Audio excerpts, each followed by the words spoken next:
Yeah, so just continuing on the AOS-CX 10.12 update, there's a new, well, it's not a new feature, but it's a parity feature called a user-defined router MAC. And so we're just going to cover what that looks like in configuration. So it's a simple feature, so we don't have much of an agenda, but we'll just kind of fly through it and you'll see what we're talking about here. So what is this feature? It's applicable to VSX platforms only, and it introduces a new parameter called L3 source MAC to the active gateway CLI command. We released this early on with 10.6 for the 8325 platform that you see there, but now we've extended it to the other platforms, the 9300 you can see with 1011, 1005, and now with 1012, it's extended to additional platforms that you see there. And so why is this feature important to customers? So customers rely on VLAN translation done by a firewall for security purposes. This is the case with like Fortinet's transparent mode, where you have traffic that's bridged from an L2 segment out from the switch to the firewall, but then it's translated by the transparent mode firewall out to an L3 network, and then it's returned back. So early on with the 8325, we found some issues with that because the ARP replies were basically including the system MAC of the switch. So it's basically receiving a packet that it sent out. So that caused some problems where we were dropping that packet improperly.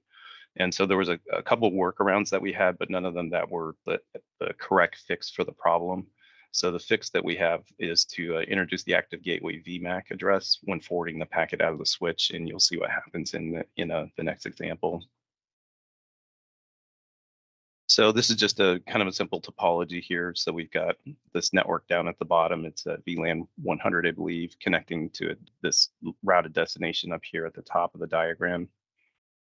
And so switch traffic from access to VLAN 100 and hosts that you see there are destined to 10.10.20.9. They're first switched out to the L2 firewall, as you can see there, to port 1.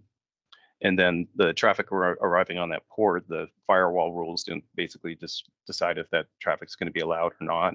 And then it translates that from VLAN 100 out to VLAN 700. So there actually isn't any gateways that are on VLAN 100. They're actually out on VLAN 700.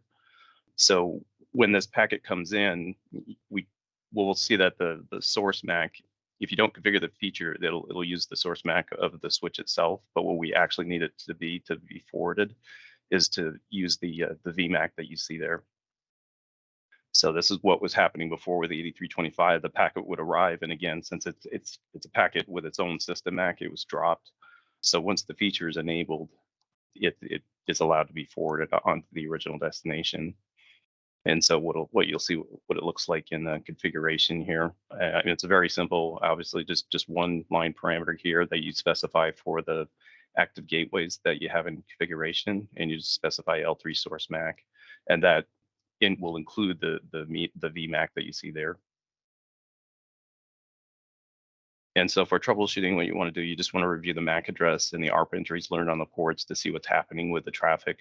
If for some reason it is getting dropped, then port mirroring is the way to go to figure out what's happening.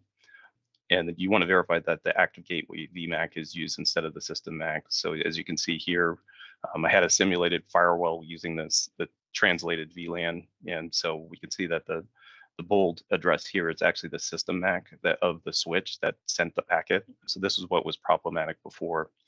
And so now with that feature enabled, you can see that it uses the virtual MAC, which allows this to be forwarded through to the eventual destination. So that's pretty much it for that feature.